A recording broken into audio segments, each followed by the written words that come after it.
Hello, Brandon Smith. We're looking at some aesthetic shell temps that you've designed for a doctor who has an Asiga printer. He's going to be printing these out to get some aesthetic temporaries in the patient. Just talk us through what you received, what we're designing, and the value of your design service here for this doctor, and what you're helping him accomplish here chairside with his Asiga printer. Yeah, we'll do. So I basically received a case. It was just an upper and lower scan and occlusion with a prescription that said, please make me shell temps for number 7 through 10 splinted together. So this is what we've got. So I'll kind of walk you through what I received and what I have here. So here you can see what the patient had. This is what their front four looked like before we started. Then I did the shell temporaries. So this is what we ended up with design wise. A little bit of an improvement on what they had, some aesthetic changes that you'll notice that the wear on the incisal edges is all gone. And then the other thing I made with this was a positioning guide for the patient. So when the doctor goes to place these, because they are shell temps, they're going to fit really loose over the patient's preps. So this will allow the doctor to place the shell temps into this positioning guide, loop them in with the composite, and place them all at one time. I love seeing this, Brandon, because I know what this is. This is you wanting to make sure that the shell temps look like what you designed when the doctor Mhm. goes to insert them, because yeah, Yep. they're minimal thickness. You're leaving plenty of room for light cured. I'm assuming it's light cured composite that he's backfilling these with and curing in the Yep. mouth. But then this placement jig, what do you call this jig here you made? It's just a placement jig. Yeah, so it's holding them in place so that when they're seated, they achieve the position that you designed. Correct. Beautiful. And then what are you using to design the placement jig? Is it the splint designer, or are you going to show us that too?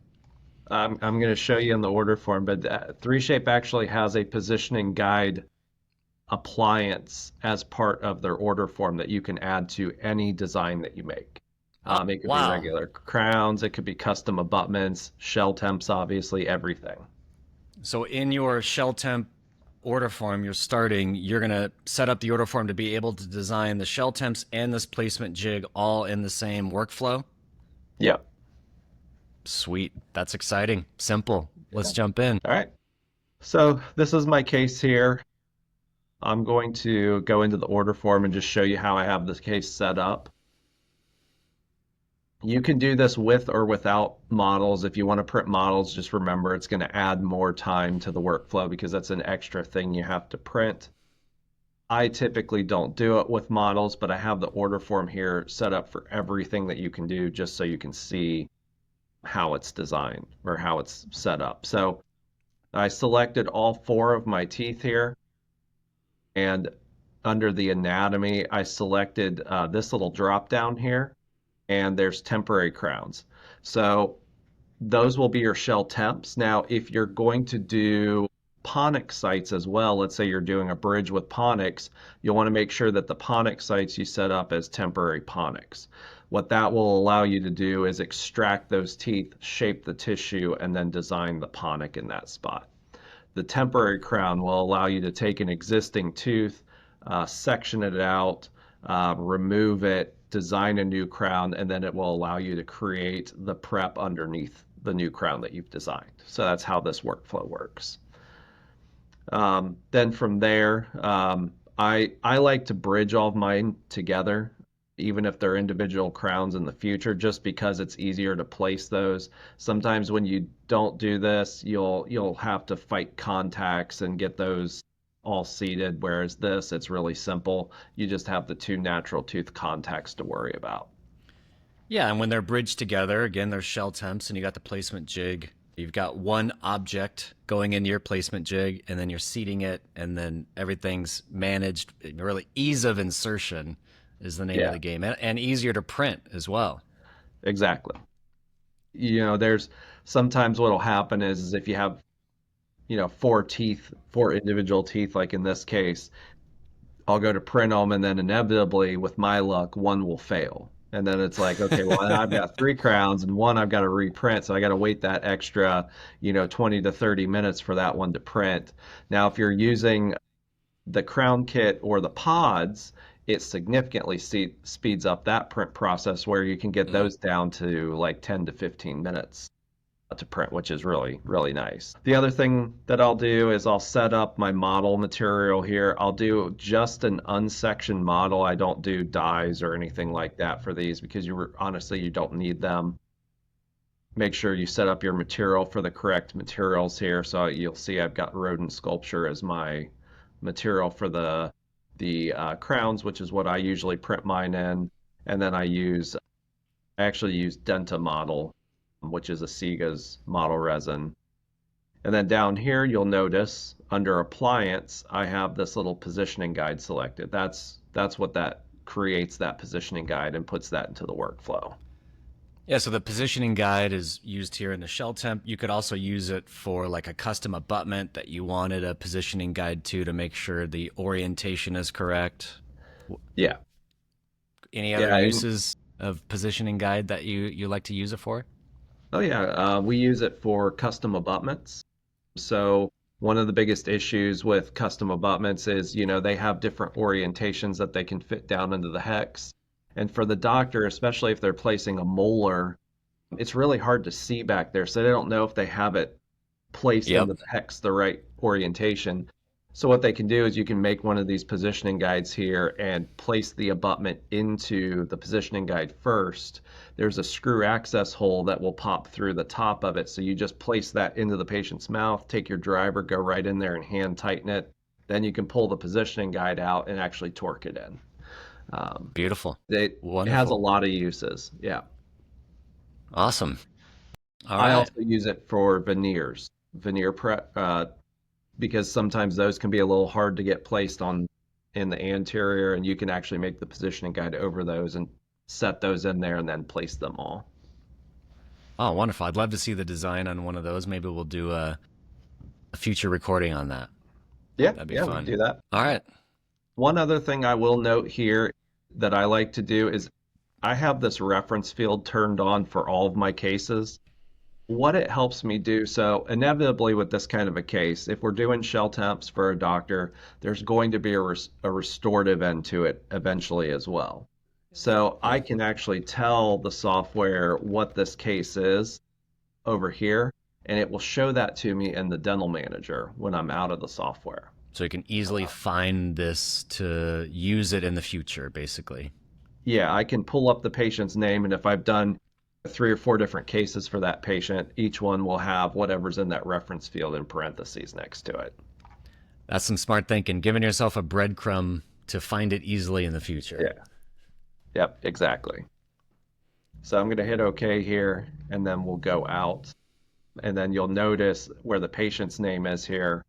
You'll see that shell temps in parentheses. So if I have 5 of this patient listed, as long as I'm filling out whatever the reference field is for each case, I'll know exactly what we did. Wonderful. All right, so I'm going to go in here and I'm going to design it.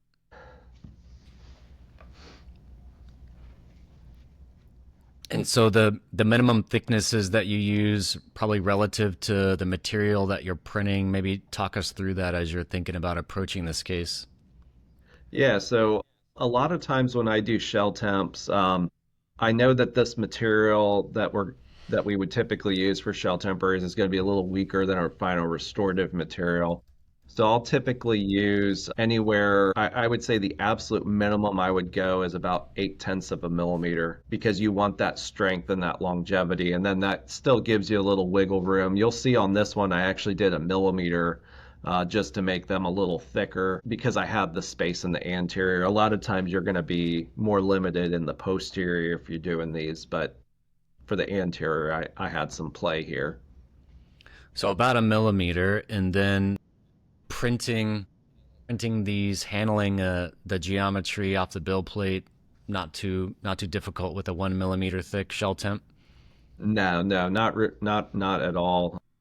Really, the only finishing I'm going to have to do with these is taking off the supports from the print job. I dial in my contacts and everything like that to make sure that they just drop right in. If anyone's starting up this workflow, they'll have to figure out, what their contact values should be cut at to get them to drop in and still have contact. It can be tricky just because it's highly dependent on the shape of the natural teeth that are contacting the bridge more so than what you cut it at, which is kind of a Mm, misconception that people have. got it. All right, well, let's keep going. So I'm going to run through this. I'm going to explain some of these steps that I like to use. The biggest one that's really important here is the refine step. Um, the reason that this is so important is this particular case came from a Trio scanner, but that's not always where I get my cases from. I also receive stuff from Itero and Sirona and Carestream and all these other scans. The problem with them is they're not all of the same quality when I get them. So some of them are really good, some of them are pretty poor. So this refine step kind of helps me clean up those scans before I start working on them so that I can actually work on a scan and not have a bunch of errors when I'm going through the design process. Brandon, give me your top three favorite iOS scanners to receive good data from. Well, I would say first place for me is Trios. A big part of that is the fact that it's part of this ecosystem. So there's no file conversion that goes on when you receive those over. What happens is, whatever they're scanned in is what's sent into dental system.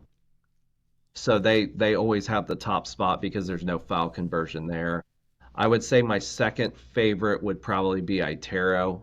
They have a nice quality scan that they produce, and the STLs that they convert into and PLYs that they convert into still maintain a good level of detail. So those are pretty nice.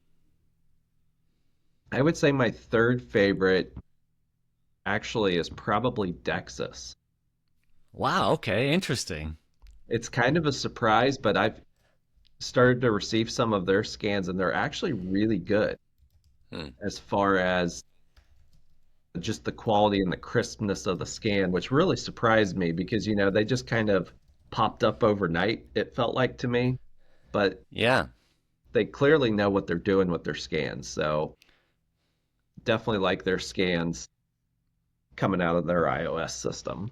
Well, that's cool. I'm sure they'll love to hear that. And obviously, I know you like lots of scanners, but it's just good to get an update on the top scanners currently from your perspective, and there's Yeah. many out there. Yeah, and there's a reason for some of that. It goes into the file conversion process and how good they are at Mm. generating their STLs and PLYs, and a lot of the misconception there is that it doesn't really have a lot to do with the actual scanning and generation Mm. within the software of the iOS. Yeah, the micron accuracy of what the scanner captures is one thing, but what it delivers to you as the technician designer is another thing, and that's Yeah. important. Yeah. Yeah. All right. So yeah, I'll refine both these steps. The occlusal alignment, I use this for really just, there's two things that this does for you. It sets where the virtual articulator plane starts, and it also sets the closure of your models when you go into Model Builder. So they'll close and become flat planes based on the position of this plane. They'll be parallel to those. You definitely want to set this plane, otherwise you'll have some weird results that happen in Model Builder. Trimming, pretty self-explanatory. I trim off the excess and try to make the edges as smooth as possible so that the model, if we produce it, looks nice. I don't always produce models with these just because, like I said, it adds an extra step and some extra time there of printing. And Brandon, there's a good call out here. If you're controlling variables, good scan, good design, and you know what you're doing with printing, you don't need a model, right? If Yeah, you've controlled all the variables, then you can be confident in a model-free workflow. exactly. Yeah. Yeah, and that's something that you want to strive to get to when you go digital like this is, models are just for our peace of mind, but if I can get my peace of mind from the design settings and know that those are accurate, then I don't need the models anymore. And sometimes if the model isn't super accurate, it may be adding an error into your final fit checks that throws you way off, which that's a whole nother Yeah, debate. yeah, exactly. All right. Sculpting step here, I use this if there's, teeth I need to extract, or in this case, this patient actually had braces or Okay. brackets on here. I went ahead and removed those because those were going to be removed at the time of the placement of these temps. So I went ahead and just removed those. So you can see that there. 3Shape has some great tools for taking stuff like that off. So I use those for that. That's in like a modifying the prep type workflow, or you're modifying the scan. I'm just modifying the scan. So these sculpt upper and lower jaw steps are just modifying the scan that you've got. I haven't actually started on the temporaries yet. Awesome. So now when I go next here, what it wants me to do here is place margin outlines around the teeth that I want to make the shell temps on. So I went ahead and did that already. I just followed the gingival margins and then go up over the contacts. Okay. Um, this is kind of what starts it and segments these away from the actual scan. So you'll You're see that segmenting the here. teeth, yeah, so you can design over them. Yeah.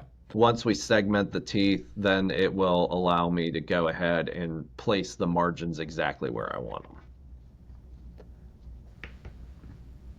Awesome.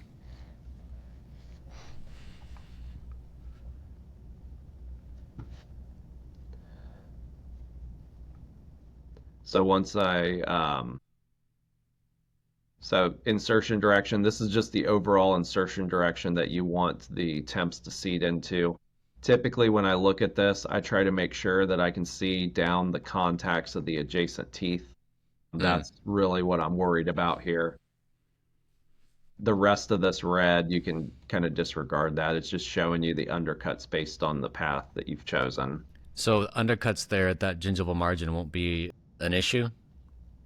No, no, because we're prepping those teeth down anyway. Oh, that's Um, right. Yep. it'll just become shells. Um, once we go through that step, then here is where we can remark these margins where we want them. Um, so as I go through this, you'll see it gives me kind of what looks like a ponic tooth here, and then I can go in here and I can redraw where I want these to be.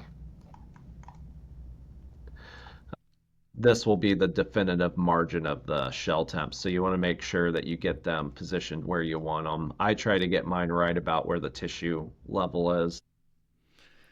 So yeah, tissue level margins, assuming the doctor might prep sub gingiva by like a half a millimeter or something at least, so then there's no Yeah. fit issues. Right. So what will happen is when they pack these full of composite, flowable composite at chair time, they'll put those on, let it set up and cure, and then when they pull it off, those margins will be extended down a little further and actually meet the actual margins. So if we put these right where they wanted the margins, then they wouldn't always be able to get that composite to flow in Yep. between and actually meet intimately with those margins.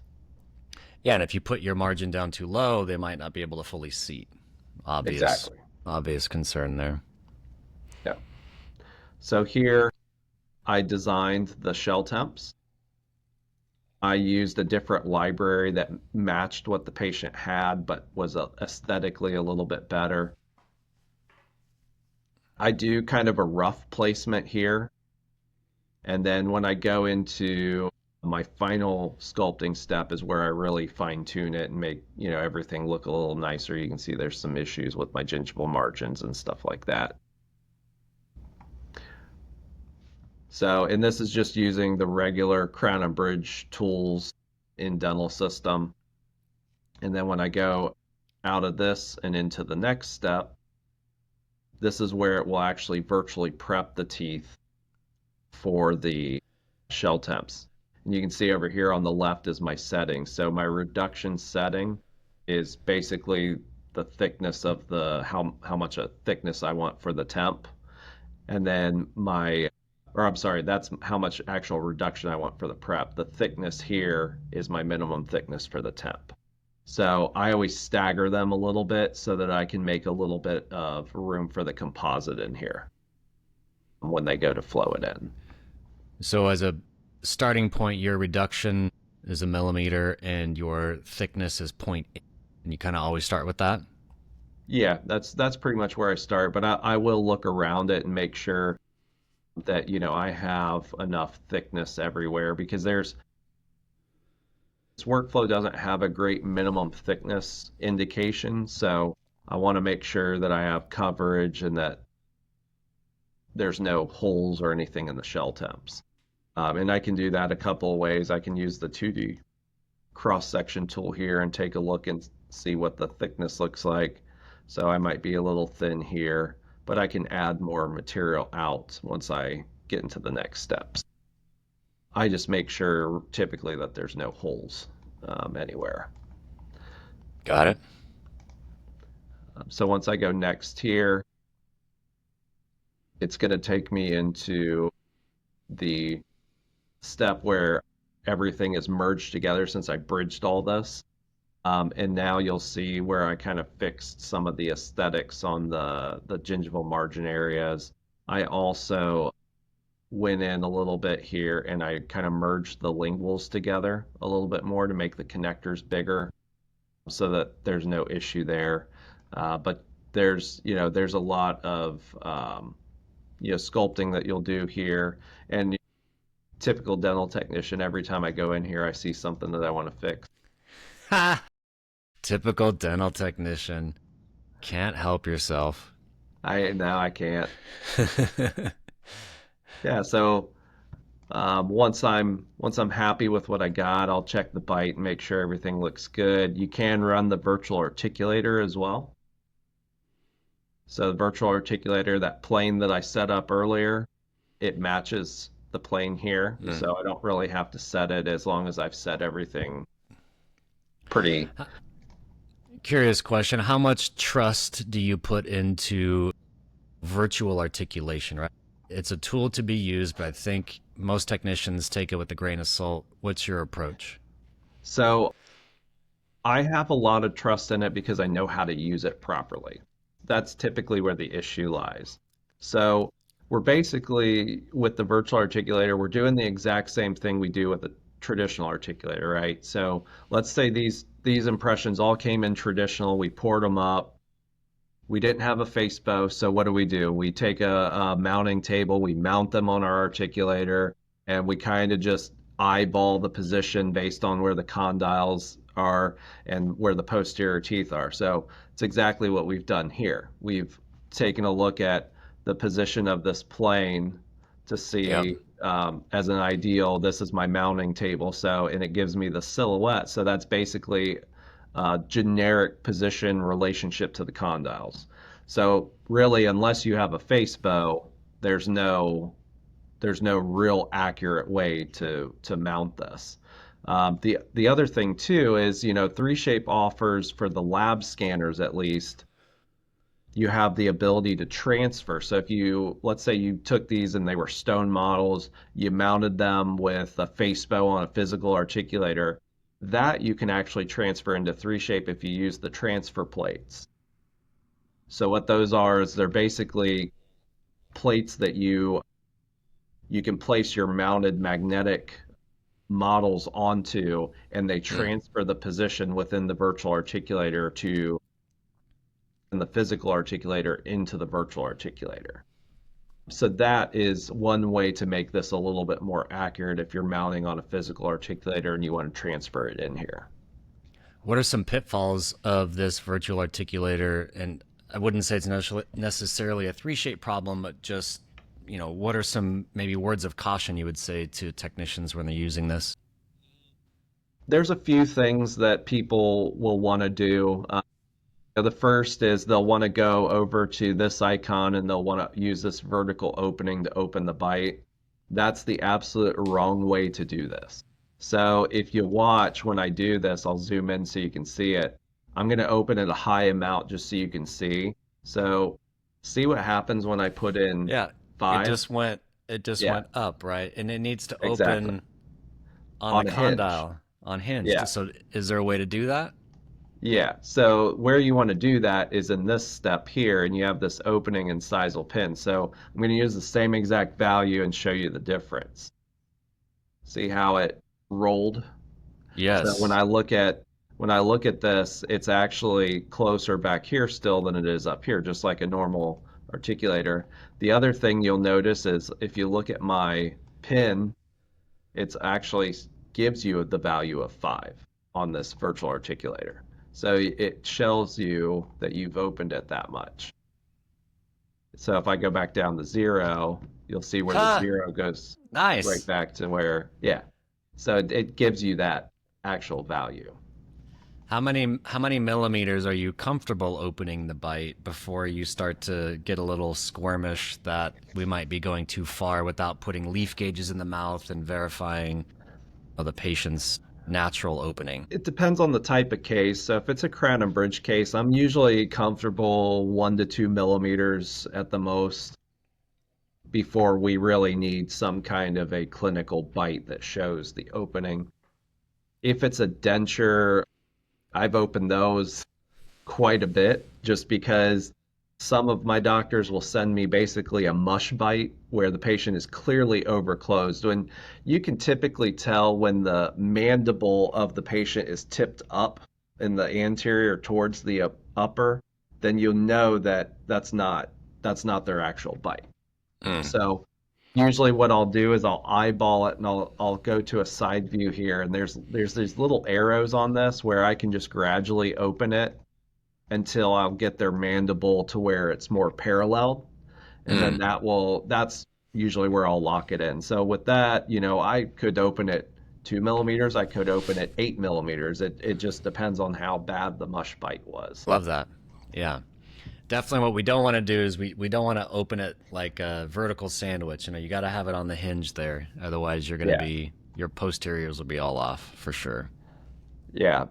And the other general misconception with the virtual articulator here is that the only way to use it is to come down here and hit this play button and let it run. So a lot of people will do that. Well, the problem with that is when I hide some of this is you don't know what caused all these functions. You don't know what movement it was. It could have been lateral that caused this one. It could have been, protrusive that caused this one. You never know. So there's actually a way that you can do the functions individually. Mm.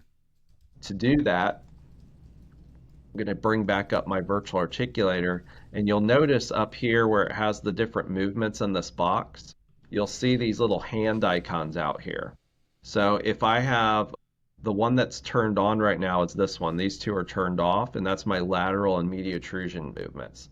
So the real way that you want to do this is if you look at it from a front view when you have the lateral movements turned on, see how I get this red dot on my incisal pin?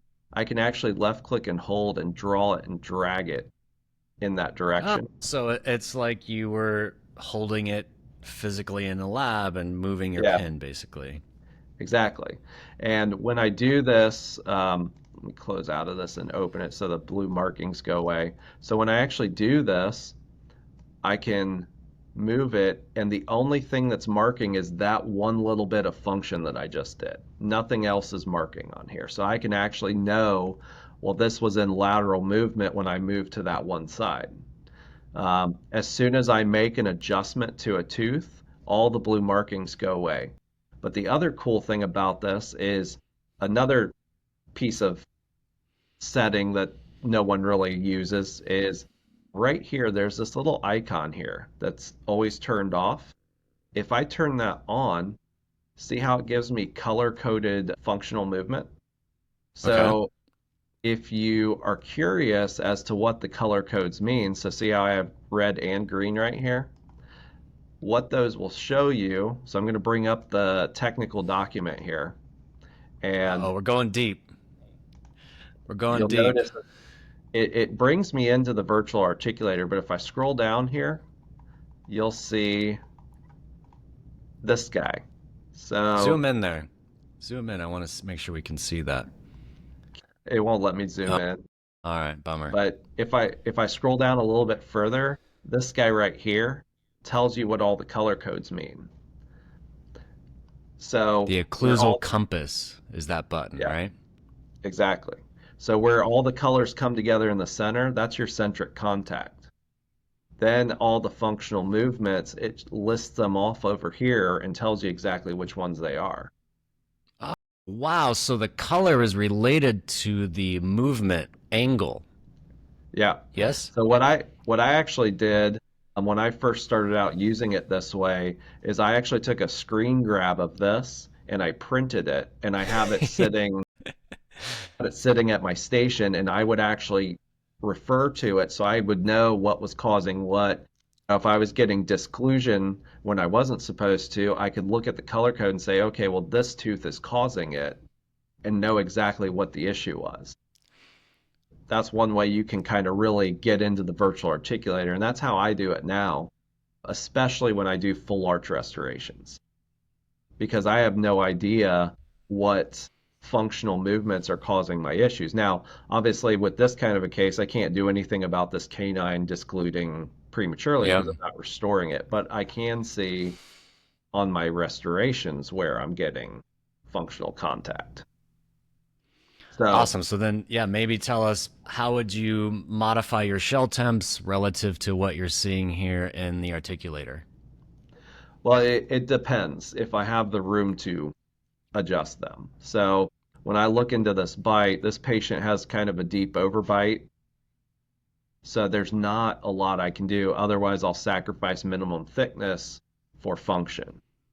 Right. So I tend to leave this. So with these shell temps, we have to remember the doctor's going to take these, he's going to prep the teeth, then he's going to reline these. At that point, once he relines them, they're now thicker than when I He can adjust, started. and he can And then adjust he them, can do adjust them. some spot adjustments. Yeah. Yeah, but what I will look for with the virtual articulator is interference. So the biggest one that's going to affect these is actually my protrusive and retrusive. So if I pull this back and take a look, I can see if I'm discluding too much or if I need to shorten any of the teeth. Now, I had a functional contact right here, which shows me that I'm probably okay. Because if I were discluding, this canine would jump way out of occlusion as I move backwards. So I'm probably good, but I can still make the adjustments if I need to. So for example, if I feel like it's here where these black markings are, then what I can do is I can come in here and I can push these areas with my morphing tool a little. And then what I'm going to do is I'm going to redo that functional movement. So I'll come back in here, I'll push this back, and then see how much darker this contact is now? More Just because I pressure did on that. that. Yeah, so I've just guaranteed basically that I'm not going to have create a interference with these teeth as they move back into protrusive or move forward, into retrusive. So That's that's awesome. the And problem. Yeah, and if you had a major interference you wanted the doctor to be aware of, you could just attach a screenshot and be like, hey, after you put these in, you're probably going to need to do some spot adjustments here to yeah, equilibrate the bite. Makes total yeah. sense. And 3Shape does have a screen grab tool built into it, but honestly, I like my snipping tool here. So you can see from your webinar Yeah. yesterday, I took a little screen grab. But yeah, I'll pull this up and as soon as I hit new, it pauses whatever's on the screen. So if I'm watching a video of somebody doing something, I can pause it right where I want it to and then grab that screen grab. Love it. That's So awesome. yeah, All right, so are we close to finished here, or what's next to finish this case up? yep, we are pretty much done. So when I hit next here, the only step that we have left is the positioning guide now that we have to design. So what I usually do with this is it's just a series of control points on here. The green ones will let you widen it out. The purple and blue ones will let you grab and move it. And then the Yeah, that's pretty much it. So you just position it how you want it. What I like to do with mine is I'll kind of fade it so I can see through, and now I know, to make it thick enough here on the occlusal side and in the posterior. I was going to It'll ask, also, what's your recommendation on engaging the teeth, right? Obviously, if you go too much, then you're going to be wrapping around and the height of contour, right? So how many millimeters are you engaging those teeth?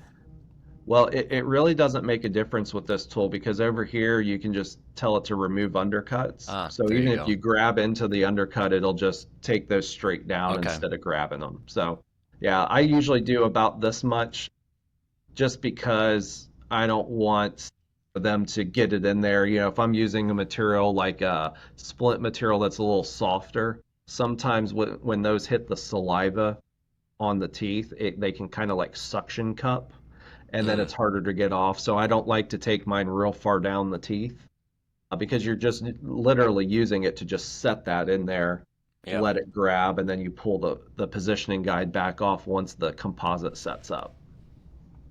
Beautiful. So this is typically about where I'll put them. And then once I get them here, then I'll go next. I get a sculpting step where I can smooth some stuff if I want.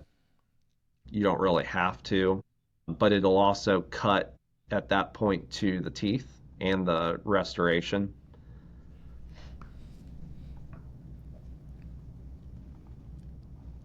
So as soon as it loads here, all right, there we go.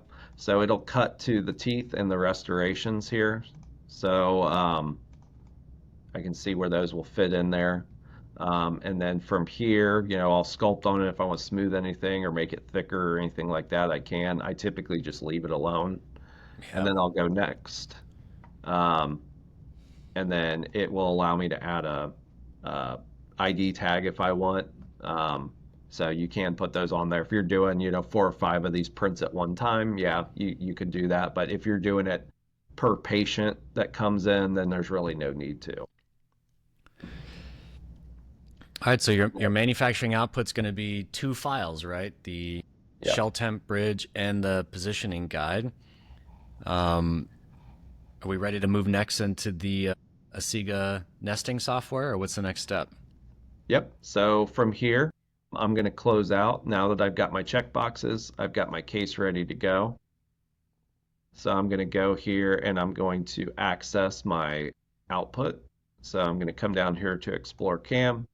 And then what you'll see is that I've got my first STL here is my shell temps ready to print. And then my second one is my positioning guide. Awesome. Simple enough. So now what I'm going to do is I'll just open up my Composer software. So this is what I use for my Asiga printers. And depending on how many printers you have, you'll either have to switch out your materials.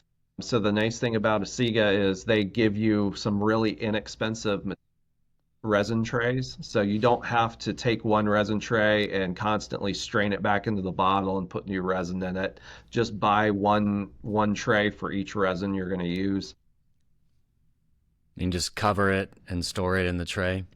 Yeah, they come in little, if you're, depending on which printer you're using, if it's a Siga Max, it comes in a little cardboard box that you can use to store it in. They also sell little black cases that actually close. I do prefer those because those actually kind of seal when you snap the latch closed, and it will create a little bit of like an air barrier so that the air doesn't get in there if you have one that's a little sensitive to oxygen exposure. And then if you're using like the Ultra, their trays actually have covers that snap on top of the tray. You'll still want to put those in a dark environment. So I use a cabinet to put all of mine in and Mm, close the door so it stays nice and dark in there. makes Um, sense.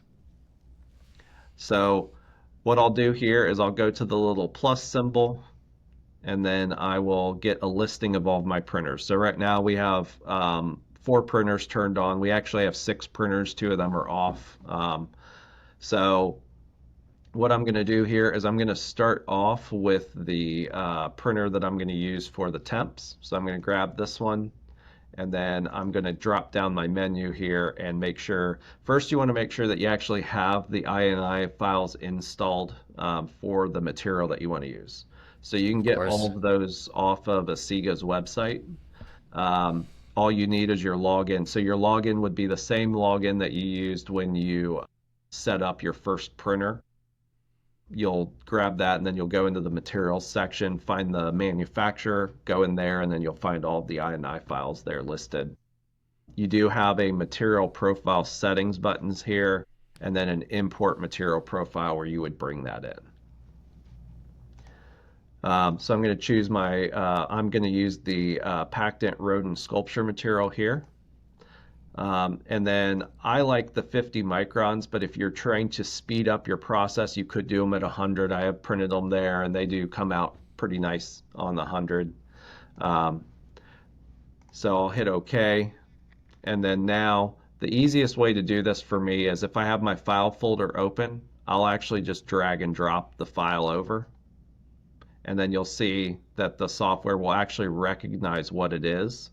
And then it will actually have an auto place here where it will auto place. Now, some things in the Composer software auto place really nicely, like denture bases and stuff like that. Other things not so nice, so you'll notice that this orients incorrectly when I bring it in.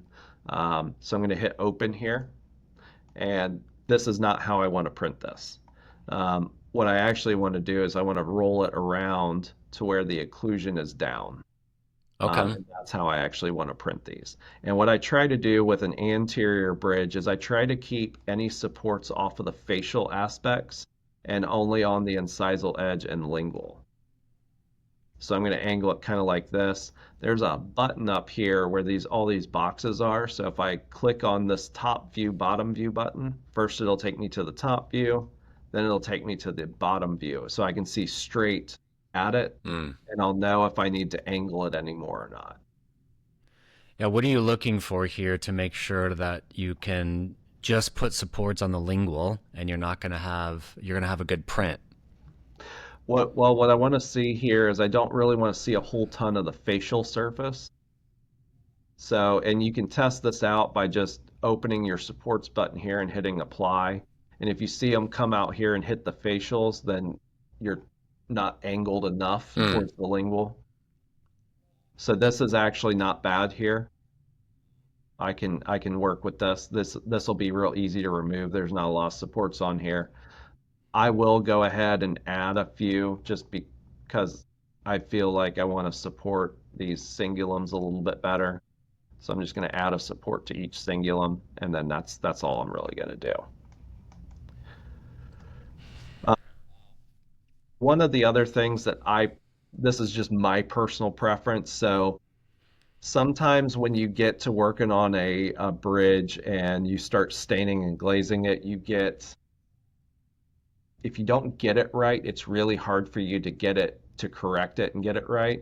So I'll make a copy of the bridge and print two of them at once, just so I have an extra, just in case I break it or I drop it or I miscolor it and I don't want to, have to sandblast the material.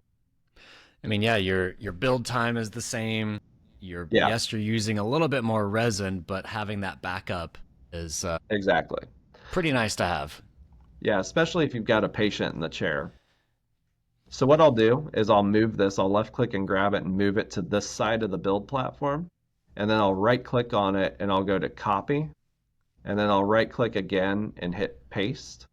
And it will drop it right where the other one is. So now I just have to left click and grab and I can set this one over on this side.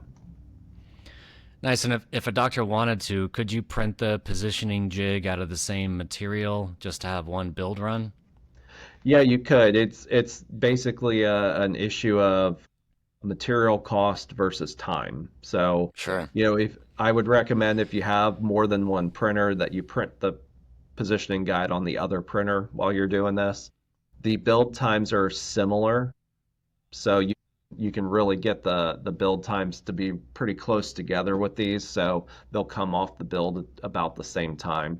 And even if one finishes before the other, you can go ahead and start post-processing it because sometimes I'll print the a positioning guide in either model material because it's really inexpensive to do it that Mm. way.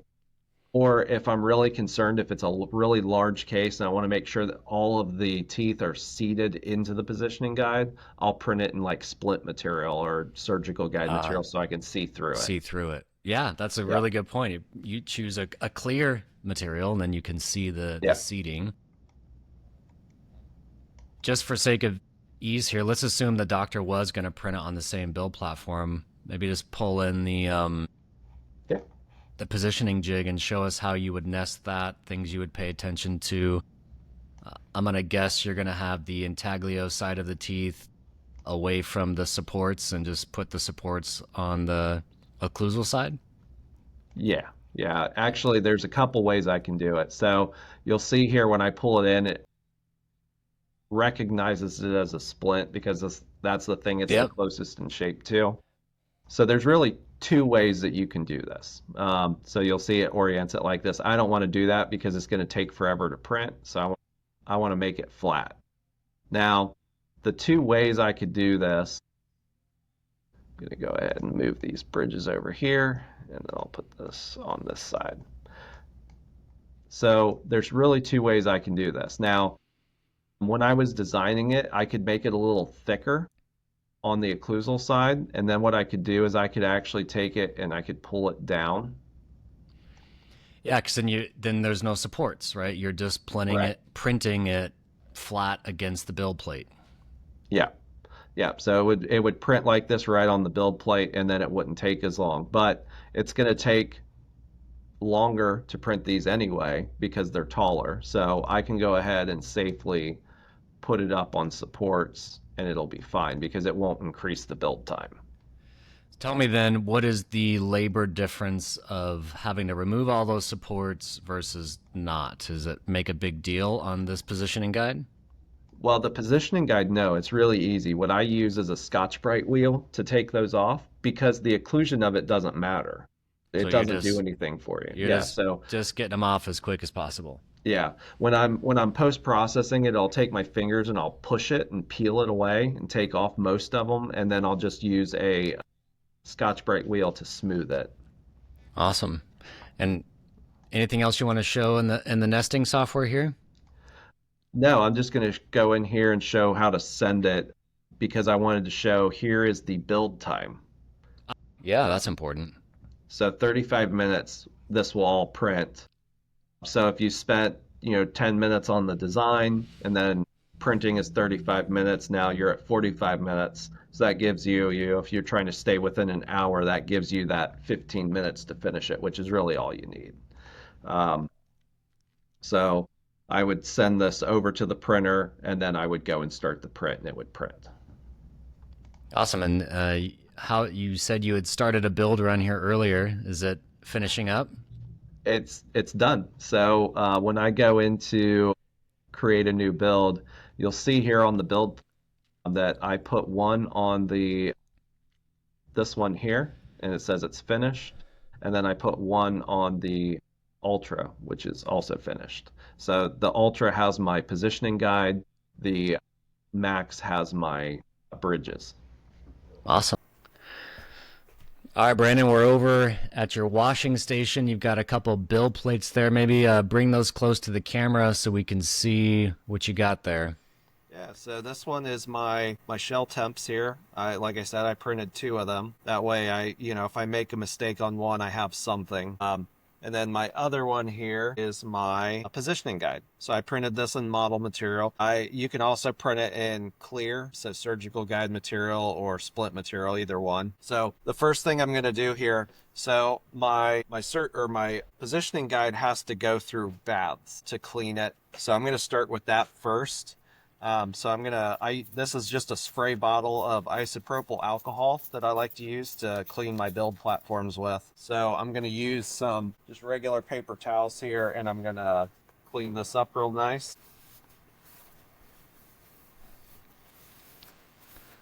IPA, paper towels. Yep.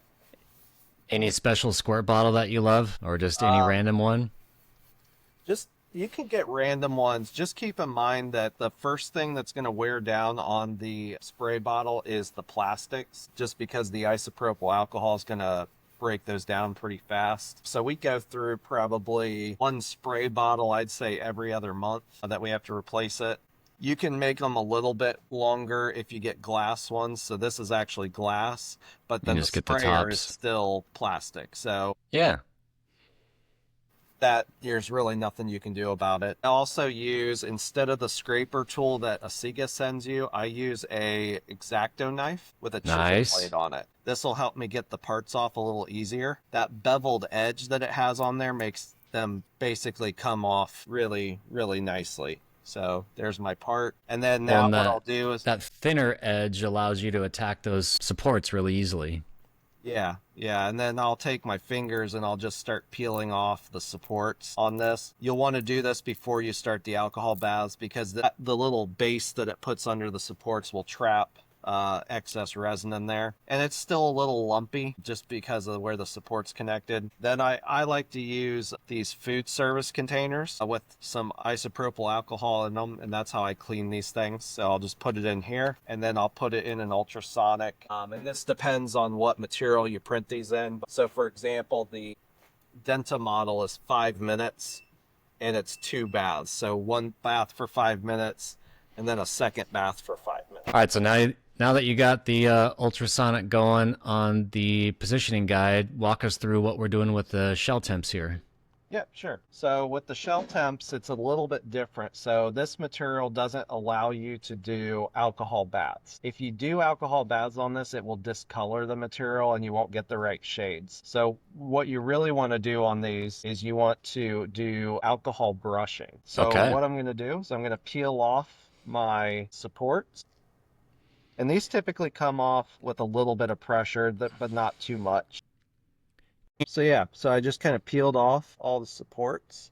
So you can see the bridge there. And then what I'll do is I'll take one of my containers here and I'll fill it with some fresh alcohol. I won't completely fill it. I'll put a little bit in the bottom, kind of like that is plenty. And then you can use really any kind of brush you want. I like to use these because the bristles are a little bit firmer. Stiff.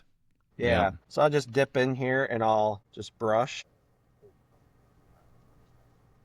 And you want to make sure you get all the surfaces, even the inside.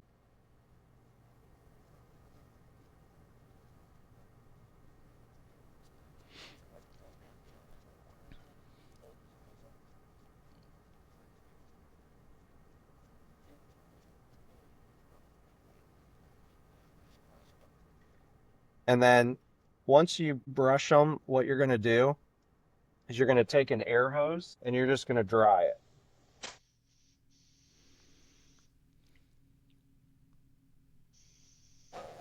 So what you're going to look for is to get rid of any of these shiny spots. So you can kind of see how they're still kind of shiny there. So I'm going to go ahead and do some more brushing.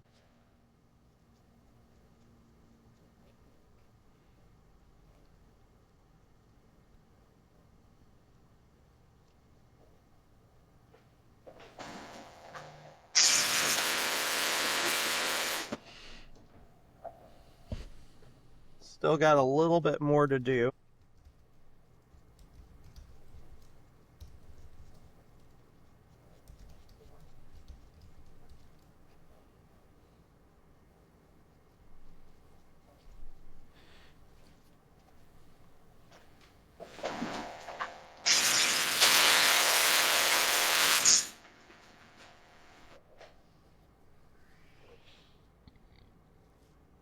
We're almost there. Typically 3 sessions of brushing about. Yeah, and it's really important to use 99% isopropyl alcohol and use clean alcohol to do this. Otherwise, you're going to be doing this more. So now we've got, see how it's more matte and finish? Yep. No shiny areas, so you know you're clean. Right. So now we're ready to go ahead and go to finishing it.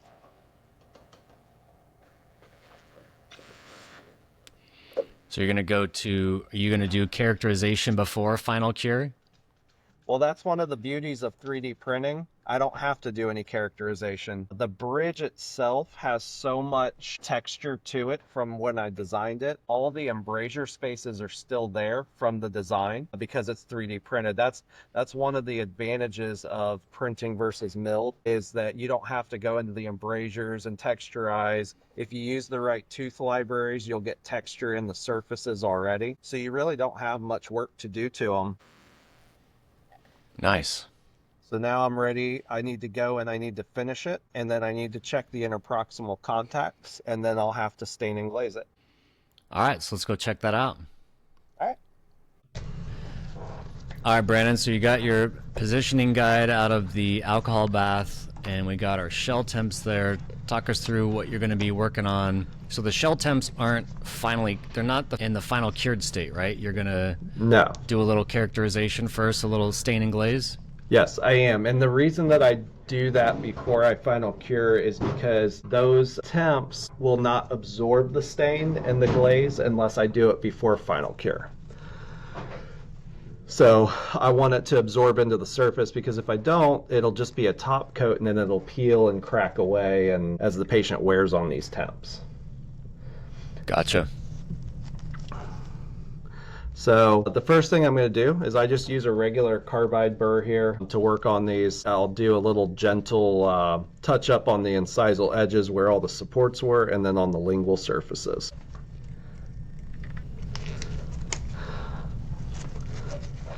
So I'm just going to go in here and gently work them off. And I'm trying to maintain the contour of the bridge as I designed it as much as I can.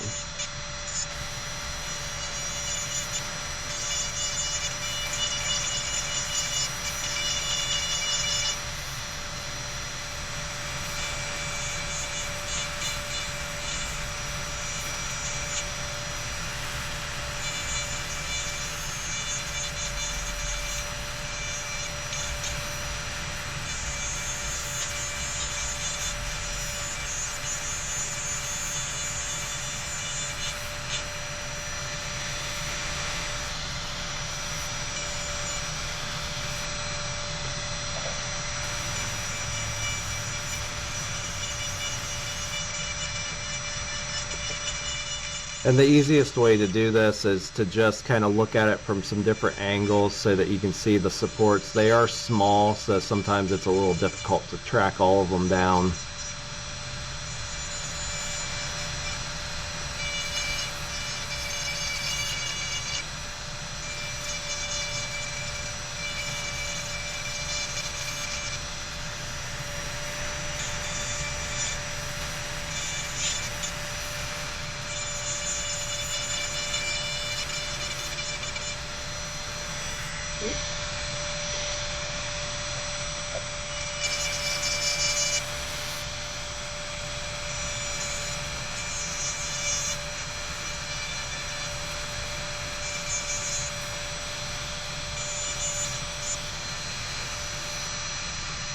And I don't know if you can see the detail in the embrasures, but that's how 3D printing kind of is a little bit better than the milling. I don't have to go in there and redefine those areas. Nice.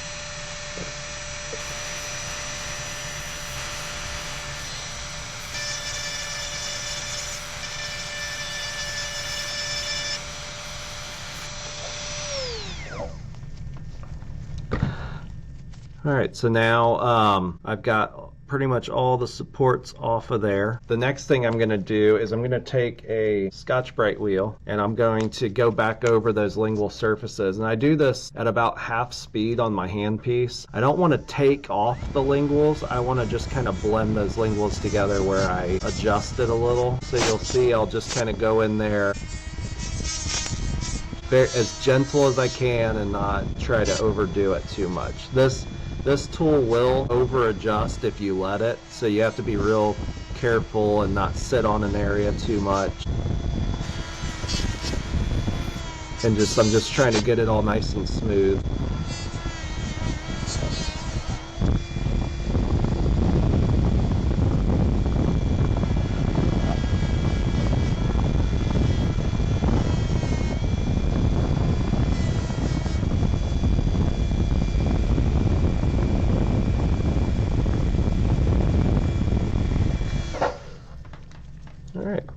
So now the linguals are nice and smooth. One of the things I will go and do typically on this is I'll rinse it under some cold water and dry it right away. That way I can get all the dust off so it doesn't get trapped in the stain and glaze.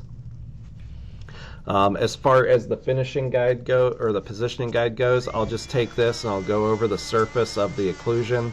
I just want to make this smoother so that it's not sharp in the patient's mouth with all these little support nubs. But there's really no other finishing to it. If you do this in clear, you'll want to take it to a lathe and pumice and polish it. But if you're just doing it in model material, this is enough to just smooth it out. Nice. And now you can see there's no rough spots on it. Awesome. That's amazing. And then the other nice thing with this is I can take this and I can immediately set it in there, and it fits. I don't have to adjust anything. That is super cool. We got a few minutes left. Maybe just show us applying the stains that you use and maybe the brush that you use and what you like. Yeah, so I like to use, these are the stains that come with this kit. So this is the palette kit from Rodin. It comes in, so this is the can't get the camera to focus. There we go. This is the A base. Okay. So this is what I'll use for the gingival coloring, and then I have blue and violet modifiers that I like to use if I need more translucency or if I need to gray the incisal edge a little bit. So I'll typically shade match it first to see what I'm going to get to, and then I'll start. Now I use this because it's a little easier to work with, so I'll take my brushes and I'll dip into it, and I'll use a combination of a couple things. I'll use these micro brushes to apply the stains, so I'll take a couple of these out and use those. I also like to apply the glaze with these brushes here, these blue ones. They're bristle brushes. They seem to apply a little smoother with this, so I'll use those. I have my tack light over here that I have from the Dentsply kit that I'm going to use to tack the stuff in place, and then I'll use the Rodin glaze to glaze it. It's really simple to apply this stuff, so I'm going to use my micro brush, and I'm going to start with the gingival stains. So I have mine laid out. This is A, B, C, and D. And then here's my violet and my blue, and then these are just some gingival coloring modifiers that I use for other things. But I'm just going to take a real small amount, and I'll put it on here, and you'll see it's pretty intense as to how it lays on here. So I don't want to put too much in one spot. And I want to take it and kind of work it around. And it really depends on what shade you're going to versus what you've printed it in. So if you're trying to go from like an A2 to an A4, you're going to add a lot of stain. Whereas if you're just trying to reach an A2, you're really not going to have to apply too much. It's just a real little amount. So you're just on the cervicals here, maybe a little thicker on the gingival third. Yeah, I just go about 2/3 of the way up and apply it. And then what I'll do is I'll grab my hemostats here to help me hold this so I can apply it to more surfaces.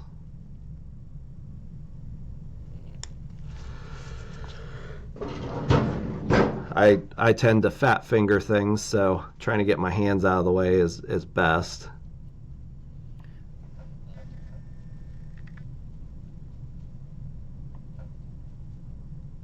And I'll try and work it into the interproximals a little bit here as well, so it stains in there some. So now I've got it there, and then if I wanted to apply some, in this case, since this is an A2 shade, I'm going to apply some blue and try to get the incisal edges a little bit more translucent. So what I'll do is I'll apply it on here, and you'll see it'll go on really, really intense. That's okay. So I'm going to get it all applied, and then I'm going to take a clean micro brush and I'm going to start to work the excess off. Just keep a real thin layer. Yeah, this stuff especially, you have to keep a nice thin layer because it is super intense.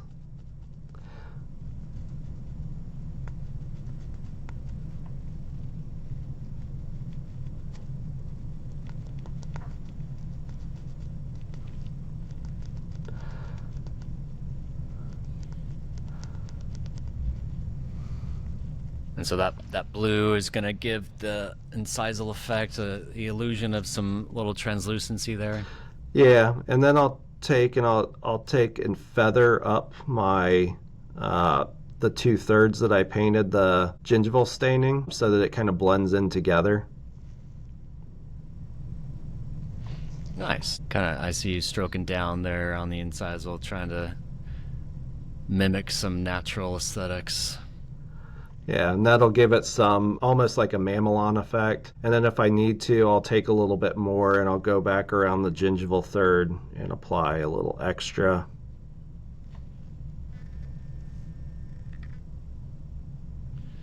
So in this workflow, you've got 2 stains you're working, and then just the number of coats on the gingival, maybe a little bit darker, and then a little blue in the incisal, and yeah. So I'll try to get it in focus a little bit better here, so you can kind of see it. It's a little blurry, but you can see where that translucency is kind of popping in there. And then I'll take my tack light here. I like to tack my stains in place before I place the glaze on, because the glaze will move it if I don't. Good point. Yeah, lock them in, tack them in. That way they're not going to move around. Yeah, usually 30 to 45 seconds is enough to tack it on here. And then I'll take my glaze and I'll put it in a little crucible like this, and then I'll just dip in here with these brushes now, and I'll go down as I'll just kind of feather it down. Nice. So that because if I do blend any of it, it'll blend. I don't want to blend it up because then it'll cover up the incisal coating. Yep, going from light to dark versus dark to light. Makes sense.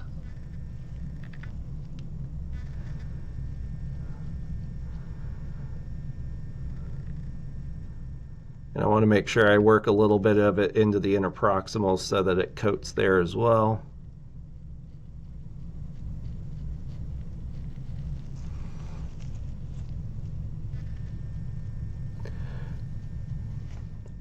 And you can also stain your linguals too,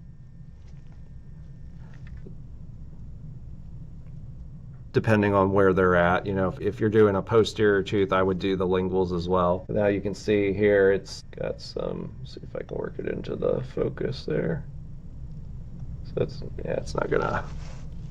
Put your hand right behind the teeth so it'll focus on your hand. There you go. Should get it, huh? Kind of hard to see. We'll have you snap some photos of it and I'll put it in the YouTube thumbnail. Yep. So we can see that. Yeah, and then I'll just do a little tack cure here as well, and then it'll go into, I use the auto flash. So I'm gonna put it in the auto flash for 5,000 flashes, and then when it comes out, it's done and ready to go. Brandon, this is amazing. So obviously this is a, you know, you're with the lab, you provide this as a service to your doctors, but if a doctor wanted to have you design or consult and train them and their staff, and they could do some of this printing and some of this characterization, you're available for that kind of training? Yeah, I do train on this quite a bit, so I am definitely available to help anyone out that wants to do this. Brandon, amazing. Full end-to-end workflow, design, printing, characterization, some beautiful shell temps here. Those look really nice. Patient can wear those for a while and be happy. Yep, and they'll be nice and strong too. So yeah, that's the workflow. Awesome, Brandon. Any final words before we wrap it up? I would just say, you know, if you're going to get into this workflow, just be cautious. Don't, you know, try to jump in running. Slow and steady is the way to do it. Pick a good patient. Start off with a simple case and then build from there. You never want to start off with your hardest case first. Let's not do a full mouth case where they're leaving the country on a cruise, right? Yeah, definitely. But, Brandon, yeah. Thank you. Of course. Thank you so much. Been a lot of fun. If any of you out there want to reach out to Brandon, you can email him, brandon@rebel3d.com, or rebel3d.com/Brandon. You can book time with him, learn more about it, what he's doing. And Brandon's an excellent resource for 3-shape design, 3-shape training, Asiga nesting, Asiga printing, and then post-processing characterization. And Awesome, Brandon. Thank you so much. Yeah, This you're is really welcome. cool.